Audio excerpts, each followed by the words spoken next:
이게 잘 안 되네요. 넘겨주세요. 예.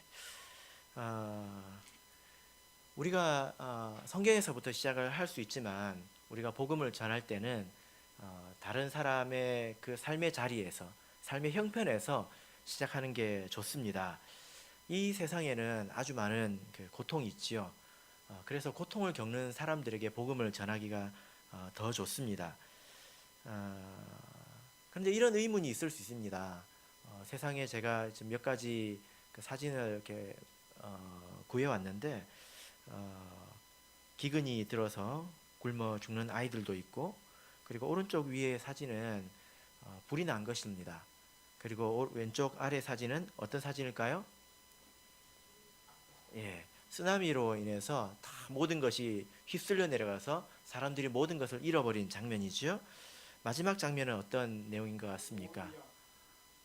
예, 누군가가 가족이 죽어서 오열하고 있는 그런 장면이죠.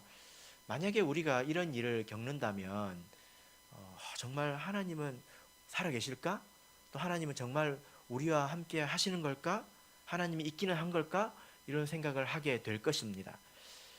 내가 지금 먹고 살만하다고, 내가 지금 뭐 괜찮다고 나를 기준으로 해서 생각을 하면 다른 사람에게 복음을 전하기 힘듭니다. 대체적으로 사람들이 어떤 삶을 살아가고 있는지 우리가 이런 것에 대해서 이해를 해야 되겠죠. 제가 지난주에 어떤 분을 만났는데요. 그분은 상당히 유능한 분입니다. 그래서 자기 자신에 대해서 굉장히 자신감이 있으시더라고요. 그러면서 하시는 말씀이 뭐냐면 다 열심히 하면 된다는 겁니다. 열심히 하면 한 달에 최소한 몇백만 원씩은 벌 수 있다는 거예요. 몇백만 원이라고 하면 이렇게 거의 1,000만 원에 가까운 돈인데 그렇게 아주 쉽게 이야기하는 것을 이렇게 볼 때 제가 하나님께서 겸손케 하시면 어쩌려고 저런 말을 하나 이런 생각을 한 적이 있습니다.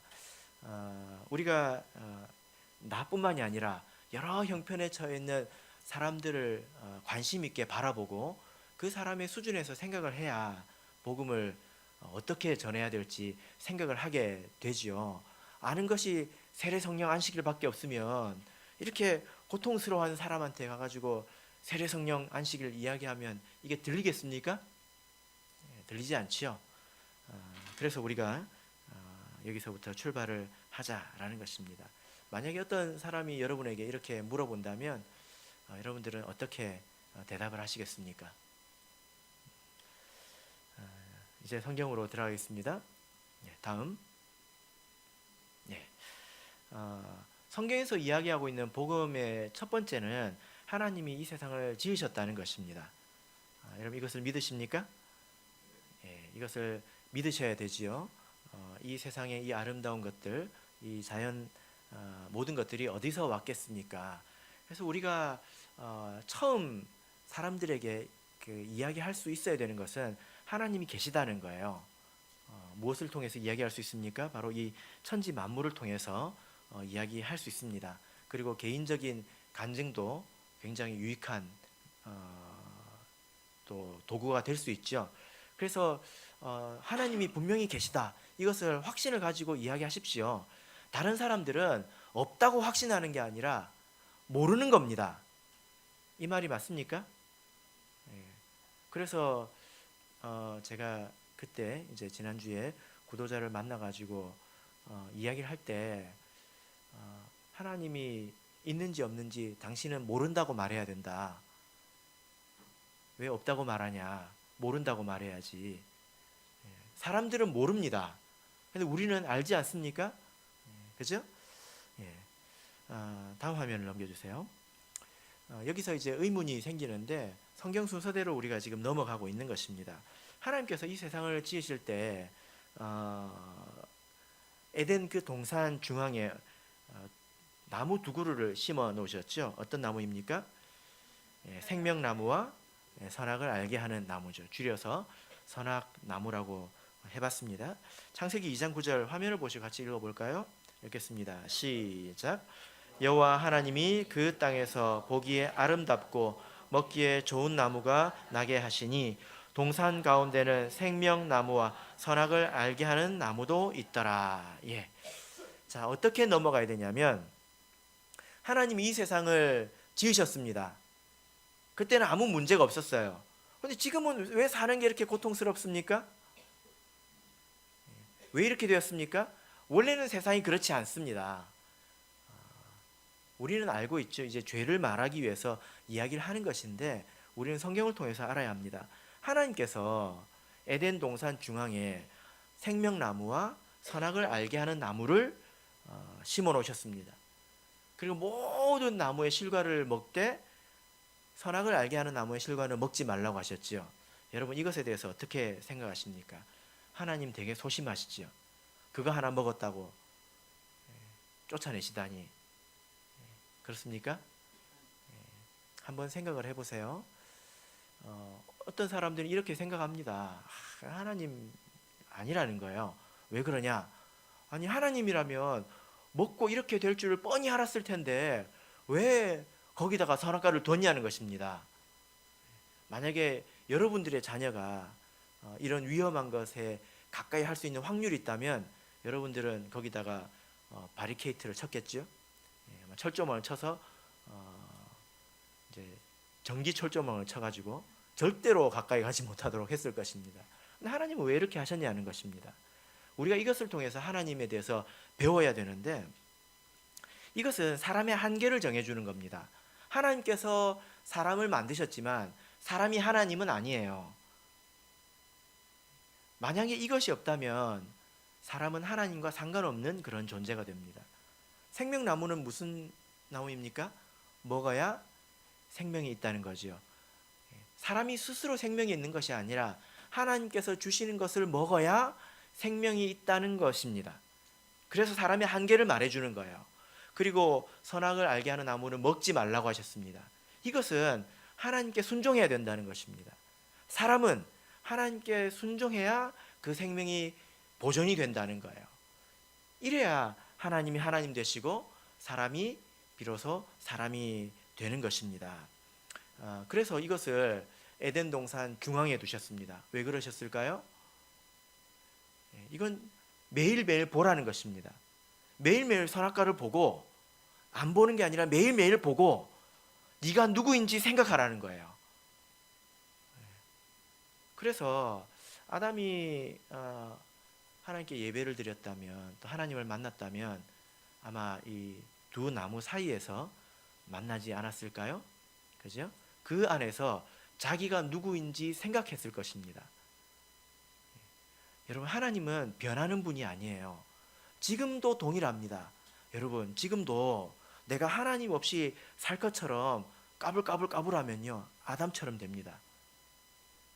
그런지 안 그런지 일생을 두고 보십시오. 하나님은 동일하십니다. 하나님은 아무 문제 없는 아담에게 생명나무도 주시고 선악을 알게 하는 나무도 주신 분이에요. 우리에게는 어떻게 하겠습니까? 여러분 우리에게는 생명나무가 있을까요 없을까요? 있습니다. 뭐가 생명나무일까요? 또 뭐가 선악과일까요? 이 두 개 다가 말씀입니다. 그러나 이 말씀을 떠나서 내가 살 수 있을 것처럼 여러분 생각한다면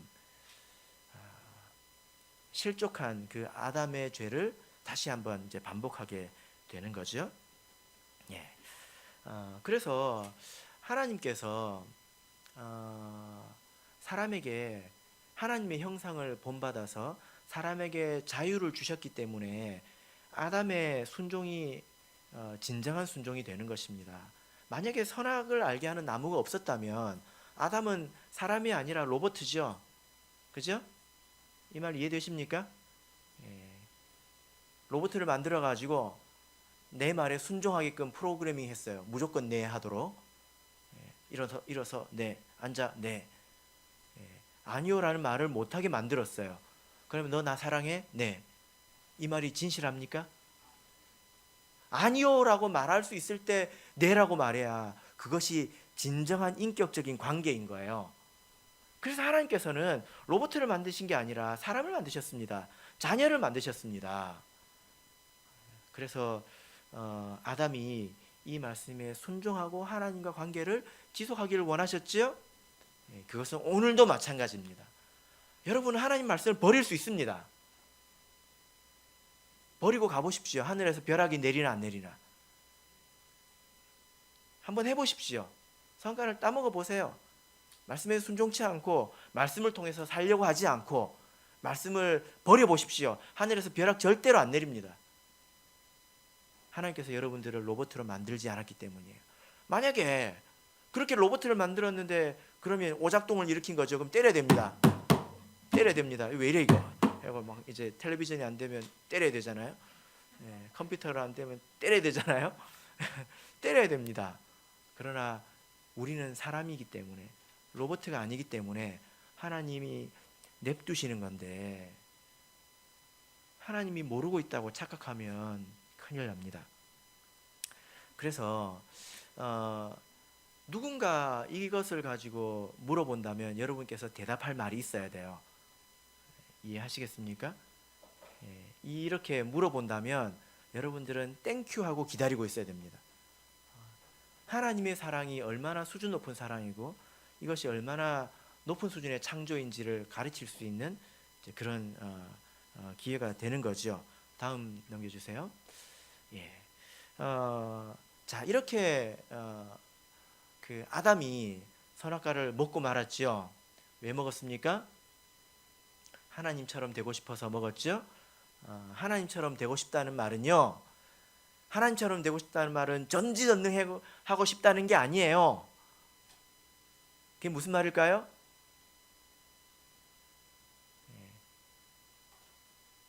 내 마음대로 살고 싶다는 겁니다. 간섭받지 않고 살고 싶다는 거예요. 그래서 예수님께서 세 번째 시험을 받으실 때 세 번째가 시험이 무엇이었습니까? 천하 만국을 보여주고 나에게 절하면 너에게 다 주겠다. 이것 또한 네 마음대로 모든 것을 할 수 있다는 것입니다. 하나님이 상관하지 않는다는 거예요. 그래서 아담의 그 본성은 하나님과 상관없이 스스로 뭔가 마음대로 양심의 가책도 없이 하고 싶었던 것이 아담의 본성입니다. 우리들 마음에 그런 게 있다는 것을 알아야 합니다. 그래서 아담이 타락했을 때의 그 결과가 무엇이었습니까? 창세기 3장 23절 읽겠습니다. 시작. 여호와 하나님이 에덴 동산에서 그 사람을 내어 보내어 그의 근본된 토지를 갈게 하시니라. 그 사람을 어떻게 했습니까? 내어 보냈습니다. 그래서 타락의 결과는 분리이고 분열입니다. 하나님과 사람 사이가 나뉘어졌다는 것입니다. 그리고 오른쪽에 있는 그림은 어떤 그림이죠? 맞춰보세요. 맞춰보세요. 가인이 아벨을 죽이고 뒤늦은 후에일까요? 급하게 도망가는 그런 모습입니다. 이것은 사람과 사람 사이에 분열이 일어난 것을 말합니다. 자기의 욕심과 자기의 그 만족 때문에 다른 사람을 죽였다는 거예요. 그래서 타락으로 인해서 이 세상에 어떤 문제가 일어났냐? 금이 갔다는 것입니다. 하나님과 사람 사이에 금이 가버렸고 사람과 사람 사이에 금이 가버렸습니다. 그래서 다 자기의 이기심을 만족시키기 위해서 살아가지 않습니까? 그죠? 여러분, 이 지구에 있는 모든 사람들이 한 가족처럼 살아가면 얼마나 좋겠습니까? 다 서로가 서로를 위해서 살아가면 얼마나 좋겠습니까? 그러나 그렇지 않다는 거예요. 서로 욕심을 부리고 탐욕을 부려서 세상이 어떻게 됐습니까? 넘겨주세요. 아까 보신 그림처럼 이런 일들이 생긴다는 것입니다. 여러분, 지금 이 세상을 한번 바라보십시오. 그 모든 문제의 근원이 어디 있는지 잘 바라보십시오. 그것은 사람이 탐욕을 부렸기 때문입니다. 그래서 어떤 사람은 배가 나와가지고 먹는데 돈 쓰고 살 빼는데 돈 쓰고 이래요. 어떤 사람은 먹을 돈도 없는데 지구촌 어딘가는 저렇게 굶어 죽어가고 있지 않습니까? 그리고 사람이 탐욕을 부려서 이런저런 재해도 일어나는 것입니다. 사고도 일어나는 거죠. 어떤 사람이 나와 전혀 상관없는 어떤 사람이 술을 마시고 운전을 했습니다. 그런데 그 사람이 조는 바람에 사랑하는 내 아이를 치었어요. 그래서 내가 고통을 받는 것입니다. 세상은 서로 이렇게 엮였습니다. 얽히고 엮였다는 것입니다. 그래서 이 사람의 탐욕으로 저 사람이 고통받고, 그 사람의 탐욕으로 다른 사람이 고통을 받고, 모든 사람이 고통을 받고 있는데, 이게 도대체 어디서부터 시작됐는지 찾을 수 없을 만큼 얽히고 얽힌 것이 이 세상이라는 거예요. 그래서 여러분들께서 욕심을 부릴 때 누군가가 고통을 받는다는 것도 기억하시길 바랍니다. 그리고 오른쪽 아래쪽을 보시면 제일 마지막 그림은 무엇입니까? 영원한 심판을 말하죠. 탐욕으로 인해서 이렇게 고통을 주고받고 하다가 결국 영원한 심판 가운데 들어가게 되었다라는 것입니다. 자, 다음 넘겨주십시오. 자, 그래서 우리 인생의 본질입니다. 이 세상의 현주소입니다. 뭘 말하려고 한 것일까요? 얘가 누군지 아십니까? 예, 재윤이에요, 재윤이. 예, 혹시 졸리시는 분이 있을까봐 잠 깨라고 제가 넣었는데,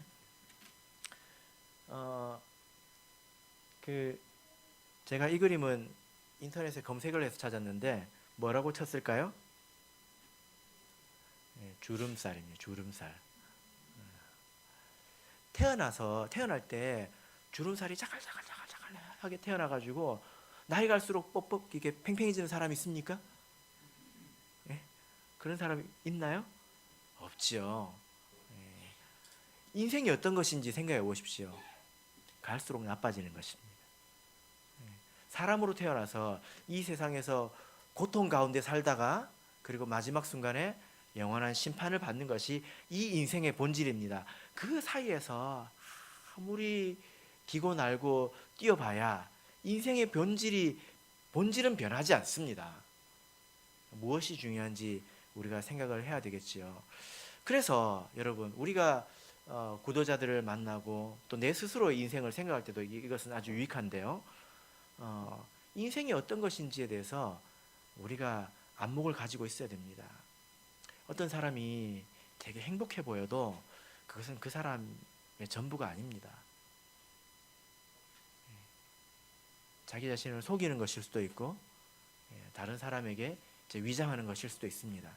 그러나 우리가 이런 인생에 대한 진리, 진실을 가지고 접근할 때 하나님께서 그 사람의 마음을 열어주시면 깨닫게 됩니다. 그래서 어떤 사람은 스스로 허무함을 느껴서 교회에 오는 사람들도 있지요. 그죠? 그래서 이제 길거리 지나가시면서 여러 사람들을 보면서 인생에 대해서 한번 생각을 해보세요. 저기 육거리 시장 가가지고 사람들을 곰곰이 한번 쳐다보세요. 콩나물 싸게 살라고 하지 말고, 콩나물은 제값 주시고, 사람들이 어떻게 사는지를 보란 말이에요. 인생이 무엇인지 보란 말이에요. 다 이렇게 태어난다고요. 다 이렇게 팽팽하잖아요. 애기들 다 팽팽하지 않습니까? 다 그렇게 태어난다고요. 그래서 아이들 보면 아이고 이쁘다, 아이고 이쁘다 이 말도 맞는데, 아이고 이것도 맞습니다. 저는 절대로 어린아이로 돌아가고 싶지 않습니다. 지금까지 살아오느라 얼마나 고생을 많이 했는데 그 고생을 또 하란 말입니까? 저는 절대로 돌아가고 싶지 않습니다. 그렇죠? 아이들 보면서 이쁘기도 하지만 저 아이는 살아가면서 얼마나 많은 또 고통을 겪어야 될까. 이것이 이 제대로 된 안목으로 인생을 보는 것입니다. 맞습니까? 예, 맞다고 합니다. 예, 맞습니까, 여러분? 예, 제가 여러분들로 하여금 생각하게 하려고 계속 질문을 하고 있습니다. 이것이 맞습니다. 제 어머니를 봐도 그렇습니다. 참 불쌍해요. 제 어머니를 생각하면. 저희 어머니는 경상남도 함안군 법수면에서 태어났습니다. 지지리도 가난한 집에 태어나셨는데 저희 외할아버지가 무슨 교육대 같은 삼천 교육대 이전에 무슨 교육대 같은데 이제 끌려가셔가지고 이제 정신병을 앓으셨습니다. 그래가지고 외할머니가 농사일 밭일 하면서 찢어지게 가난해가지고 저희 어머니가 초등학교도 못 나왔어요. 제대로 못 나왔습니다. 그래가지고 비슷한 집에 남편을 만났는데 남편이 그렇게 친절하지 않았어요. 그래가지고 태어나면서 고생. 지금도 보리밥을 안 드십니다. 너무 많이 먹어가지고 냄새가 나서 못 먹겠다는 거예요. 보리밥도 안 드십니다. 그리고 이제 남편을 또 만나서 힘들게 살았죠. 지금까지도 식당 일 하십니다. 무릎에 뼈가 부딪혀가지고 뼈가 성질이 나가지고 이렇게 튀어났어요. 무릎에 뼈를 깎아내면서 일을 하고 계십니다. 근데 만약에 하나님이 없다면, 하나님을 모른다면 그렇게 태어나서부터 고생하고 지금껏 살다가 죽고 나면 어디로 가야 됩니까? 그게 인생이에요. 나만 괜찮다고 해서 되는 게 아니라 그게 사람들의 인생이라고요. 선악과를 따먹은 사람들의 인생이 그렇단 말입니다. 나는 다를 거라고 생각하지 마세요. 다음 넘겨주시기 바랍니다. 자, 그래서 여러분 이 그림을 잘 보시면 이건 물론 만든 그림이지만 이제 예수님 같은 분이 이제 지구를 바라보고 계시죠. 근데 잘 보면 여기 눈물이 있습니다. 눈물이 보이십니까? 보십니까? 예. 하나님께서 이 세상의 사람들을 바라보시고 불쌍히 여겼다는 거예요. 그러잖아요. 만약에 여러분의 자녀가 저희 어머니처럼 산다고 한번 생각해 보세요. 평생을 그렇게 산다고 생각해 보세요. 얼마나 불쌍하겠어요. 내 가족이 그렇게 평생을 산다고 생각해 보세요. 하나님께서 이 세상을 바라볼 때 이렇게 애통한 마음을 가지셨다는 것입니다. 불쌍히 여기셨다는 거예요. 그래서 우리가 이 마음을 알아야 합니다. 그리고 이런 마음으로 다른 사람을 바라볼 줄도 알아야 합니다. 자, 마태복음 1장 21절 읽겠습니다. 시작. 아들을 낳으리니 이름을 예수라 하라. 이는 그가 자기 백성을 저희 죄에서 구원할 자이심이라 하니라. 예. 다음 넘겨주십시오. 그래서 예수님께서 육신을 가지고 이 땅에 오셨습니다. 그러나 하나님께서는 공의로운 분이고 또 정의로운 분이기 때문에 하나님께서 불쌍하다고 해서 사람들을 임의로 구원할 수는 없습니다. 왜 그럴까요? 만약에 누가 불쌍하다고 해서 그냥 죄를 없애줘 버리면 사탄이 뭐라고 하겠습니까? 하나님은 정의롭지 못하고 사탄이 하나님을 비난할 것 아닙니까? 그러니까 하나님은 그 이전에 스스로 정의로운 분이기 때문에 하나님이 거저 죄를 사하거나 거저 용서해 주시거나 하지 않습니다. 가장 정의로운 분이기 때문에 똑같은 대가를 치러야 합니다. 그래서 성경 안에서 법을 만들 때에 똑같이 정의로운 법을 만들 때 가장 기초가 되는 게 뭐냐면 눈에는 눈이에요. 예를 들어 저 사람이 내 눈을 뺐습니다. 그러면 내가 돈을 줘야 됩니까? 이 눈을 돈하고 바꿀 수 있습니까? 얼마랑 바꿀 수 있습니까? 이것은 정의롭지 못해요. 그래서 그 사람도 눈을 빼라는 것입니다. 이게 정의롭다는 것입니다. 이게 모든 법의 근본입니다.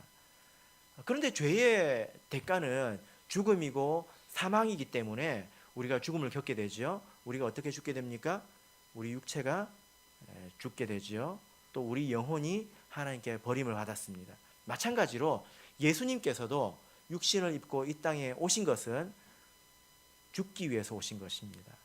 육체가 없으면 육체가 죽을 수 없잖아요. 그죠?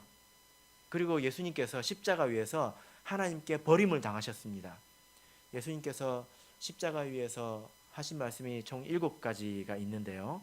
그것을 가상칠언이라고 합니다. 그 중에 엘리 엘리 라마 사박다니 라고 하셨죠.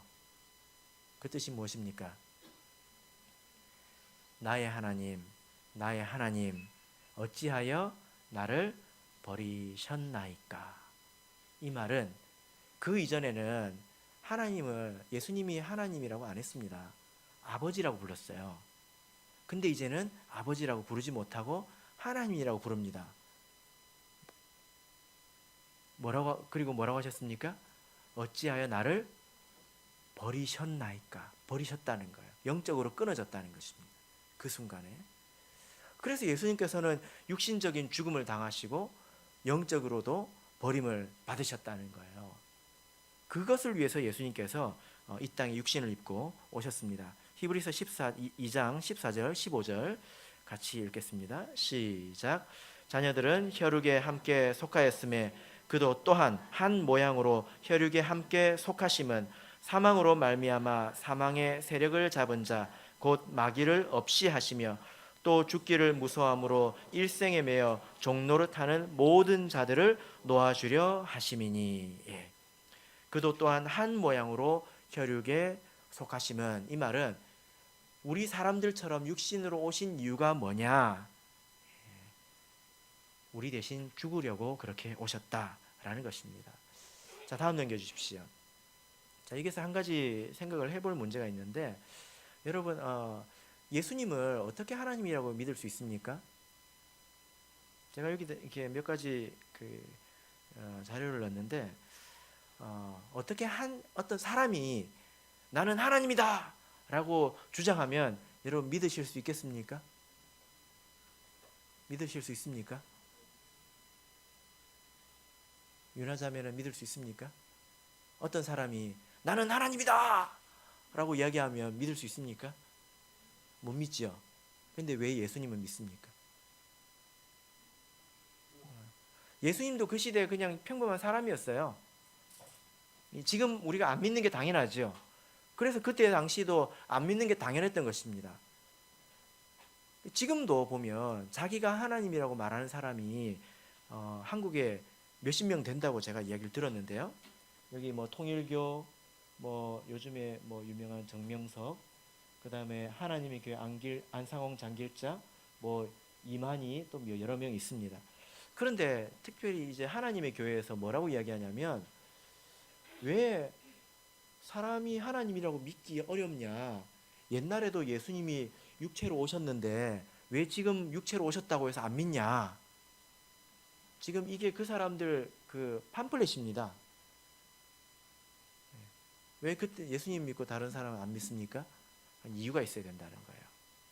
왜 예수님이 하나님입니까? 다음 넘겨주십시오. 예. 우리가 이 부분에 대해서 답을 확실히 알고 있어야 됩니다. 흐리멍텅하게 알고 있으면 대답을 할 수가 없습니다. 복음을 전할 수 없습니다. 우리 마음에 믿음이 강해지지 않습니다. 왜 예수가 하나님입니까?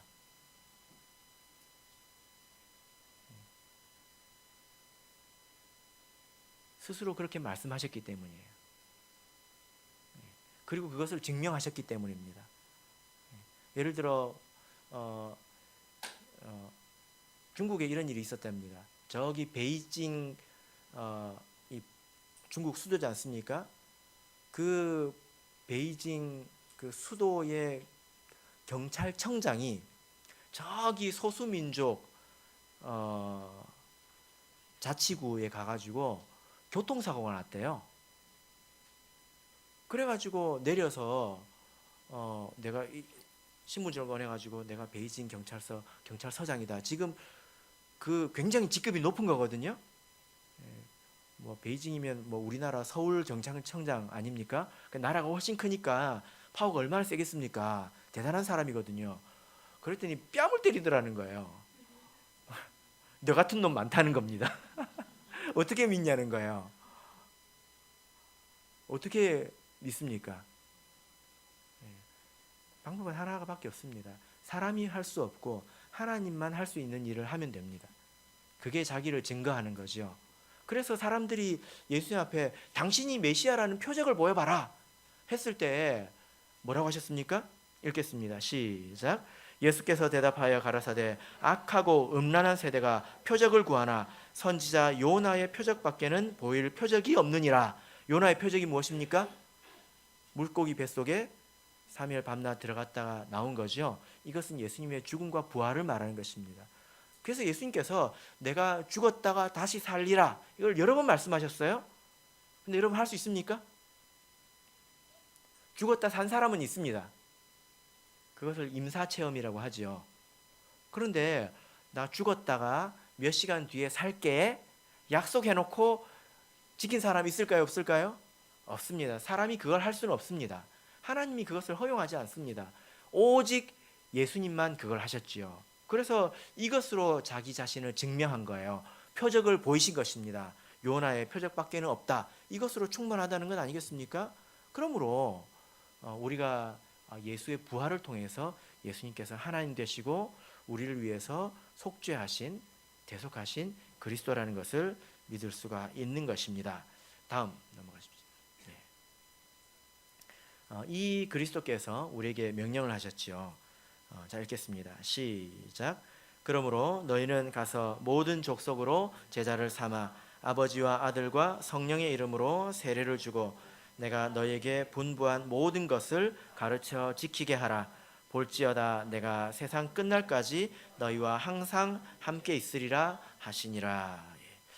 이 예수님께서 오늘 우리에게 하신 명령은 사실은 하나입니다. 모든 족속으로 제자를 삼으라, 이게 명령이에요. 근데 그걸 하기 위해서, 모든 족속으로 제자를 삼기 위해서 세 가지를 해야 됩니다. 어떻게 해야 됩니까? 첫 번째, 가야 합니다. 앉아 있으면 됩니까? 아닙니다. 가야 합니다. 머물러 있으면 안 됩니다. 가야 합니다. 그리고 사람에게 복음을 전해서 무엇을 해야 됩니까? 세례를 줘야 합니다. 그러면 여기에는 세례를 받을 수 있도록, 왜냐하면 성경에는 회개하고 세례를 받으라고 했기 때문에 세례를 받도록 그 사람에게 복음을 증거해야 되지 않겠습니까? 그러면 하나님께서 은혜를 주시면 그 사람의 마음에 감동이 있습니다. 그러면 그 사람이 세례를 받게 됩니다. 그리고 나서 무엇을 해야 됩니까? 가르쳐 지키게 해야 됩니다. 이것은 하나님의 말씀을 온전히 지킬 때까지 가르치라는 거죠. 그래서 이 모든 것을 합해서 제자를 삼으라고 말씀하신 것입니다. 다음, 그래서 우리가 잘 아는 구절이죠. 거듭나기 위해서 우리가 세례를 받고 성령을 받아야 된다가 이제 나와야 돼요. 근데 앞도 뒤도 없이 무조건 세례 받아야 세례 받아야 돼. 뭐 세례 받아야 죄사함 받는디야. 자기가 죄인이라고 생각도 안 하는데 세례 받으면 죄사함이 있디야. 막 사도행전 뭐 로마서 이렇게 찾습니다. 그렇지 않습니다. 물론 사람에 따라서 다른 뭐 교회에서 신앙생활을 했다든지 그럼 우리가 진리를 바로 증거할 수 있겠죠. 그러나 그 사람이 어디에 있는지를 봐야 합니다. 그래서 우리가 세례를 받고 또 성령을 받죠. 그죠? 여러분 성령을 받으면 어떻게 됩니까? 방언을 말하게 되죠. 방언은 어떤 것입니까? 보고 들을 수 있는 것입니다. 사도행전에서 보고 들을 수 있는 게 두 가지가 나와요. 첫 번째, 예수님의 부활입니다. 제자들이 예수님의 부활을 보았고 승천도 보았다라고 이야기하고 있습니다. 그리고 그의 음성을 들었다고 이야기하고 있습니다. 그 두 번째가 무엇입니까? 성령입니다. 그래서 우리가 성령 받은 것을 보고 들을 수 있는 겁니다. 그래서 우리가 예수님께서 부활하신 것을 못 봤지요. 성령 받으신 분들 정신 똑바로 차리세요. 여러분들이 만약에 예수님을 제대로 안 믿어서 하나님 앞에 가면 입이 100만 개라도 할 말이 없을 겁니다. 어떻게 성령 받고도 안 믿었냐. 여러분 예수님께서 부활하신 것을 보고 예수님을 안 믿었다고 그러면 그 사람에게 희망이 있어요 없어요? 없어요. 성령 받은 것이 똑같은 것입니다. 왜 우리로 이렇게 우리 스스로 택하지 않은, 어쩌면 부자연스러운, 이런 방식으로 성령을 받게 하셨는지 생각해 보세요. 이것은 하나님께서 만들어 놓은 장치입니다. 이것을 통해서 우리가 예수님의 부활을 간접적으로 체험하는 거예요. 절대로 핑계댈 수 없습니다. 강력한 증거이죠. 그래서 우리가 일반 사람들이 왔을 때 방언 기도를 부끄러워할 필요가 있습니까? 부끄러워할 필요가 있습니까? 방언 기도 소리 듣고 도망가는 사람은요, 아직 우리 사람이 아닙니다. 그거 듣고 전도된 사람도 있어요. 그거 듣고 나가는 사람도 있다고요. 그럼 어떻게 해야 됩니까? 해야 됩니까? 말아야 됩니까? 하나님께서 주신 것을 우리가 부끄러워할 필요가 없습니다. 물론 다음 페이지 넘기십시오. 물론 사람들의 질문이 어디까지 가냐면 교회 다니는 사람들도 엉망이더라. 사람들이 교회에 대해서 이미 세상에서 더러운 뉴스를 너무 많이 듣고 봤기 때문에 이미 마음속에서 딱 이러고 있습니다. 우리는 어떻게 말해야 됩니까? 하나님은 공의롭다. 이번에 구도자 교육을 하는데요. 하나님을 알고도 악을 행하는 사람은 용서를 받을까요? 아니면 더 심하게 벌을 받을까요? 네? 한번 생각해 보세요. 하나님을 알고도 더 악을 행하는 사람은 용서를 받을까요? 벌을 더 받을까요? 근데 그분이 어디서 용서받는다고 믿기만 하면 된다고 이야기를 듣고 왔어요. 제가 그런 게 아니라고 말씀드렸더니 되게 통쾌하게 생각을 하시더라고요. 되게 통쾌해 하더라고요. 그렇죠. 그래야 말이 되죠. 맞습니다. 그래야 말이 되죠. 그렇습니다. 그래서 우리가 예수님을 믿고 난 이후에도 마땅히 좁은 길을 걷고 살아야 합니다. 요한계시록 14장 본문을 다시 한번 돌아가 보겠습니다. 요한계시록 14장으로 시작했으니 14장으로 마쳐야 되겠습니다. 요한계시록 14장. 아까 제가 다른 천사가 총 6번 나온다고 했지요. 사실 이것은 세 개의 괄호와도 같은 것인데 앞에 3개, 2개, 3개 사이에 아주 강조하고 싶은 것을 놓은 거예요. 그게 뭘까요? 12절, 13절입니다. 12절, 13절 앞으로 3개, 뒤로 3개가 나오는데 12절, 13절이 핵심이에요. 같이 읽겠습니다. 시작. 성도들의 인내가 여기 있나니 저희는 하나님의 계명과 예수 믿음을 지키는 자니라. 또 내가 들으니 하늘에서 음성이 나서 가로되 기록하라. 자금 이후로 주 안에서 죽는 자들이 복이 있도다 하시매 성령이 가라사대 그러하다 저희 수고를 그치고 쉬리니 이는 저희 행한 일을 따름이라 하시더라. 하나님께서 이 모든 이 복음으로 인해서 이렇게 마지막에 뿅 하고 나타날 그 결과물이 무엇인가?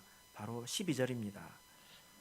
믿음으로 무장해서 하나님의 계명과 예수님의 믿음을 지키고 그로 인해서 오는 여러 가지 미움이나 또 환난이나 고통에 대해서 인내하는 자입니다. 세상이 감당할 수 없는 그런 자입니다.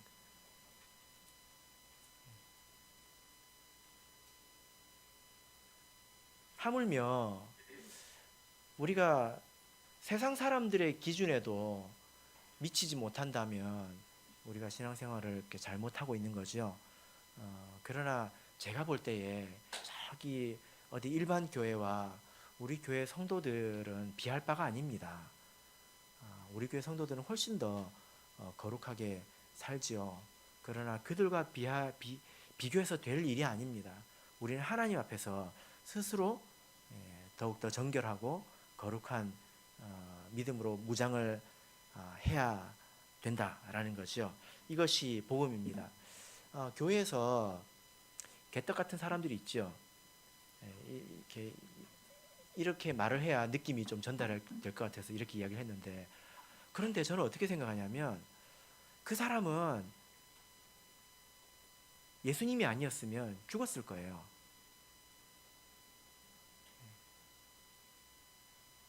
무슨 말이냐면 어떻게 20년 30년 믿고도 저러냐. 여러분 스스로 우리가 판단해서는 안 됩니다. 왜냐하면 그 사람은 그 이전에는 훨씬 더 엉망이었기 때문이에요. 예수님 믿고 그나마 저만큼 변화된 것이기 때문입니다. 그래서 교회 안에는 의인들이 있는 것이 아니라, 죄가 없는 사람들이 있는 것이 아니라, 자기가 처한 형편에서 자기의 수준에서 자기를 그래도 돌아보는 사람들이라는 거예요. 그것이 성도가 이 세상의 사람들이 다른 그 차이점 아니겠습니까? 그래서 우리 교회는 그런 점에서 세상보다는 낫습니다. 그래도 죄 지으면 회개할 줄 알고 또 부끄러울 줄 알고 다른 사람이 보지 않아도 하나님 앞에서 괴로울 줄 아는 사람들이 그리스도인이지 않습니까? 이것이 바로 복음의 결과라는 것입니다. 복음의 처음부터 끝까지 이야기를 했는데, 사실 이 내용은 충분히 설명을 하려고 하면 10시간 정도는 걸릴 것 같습니다.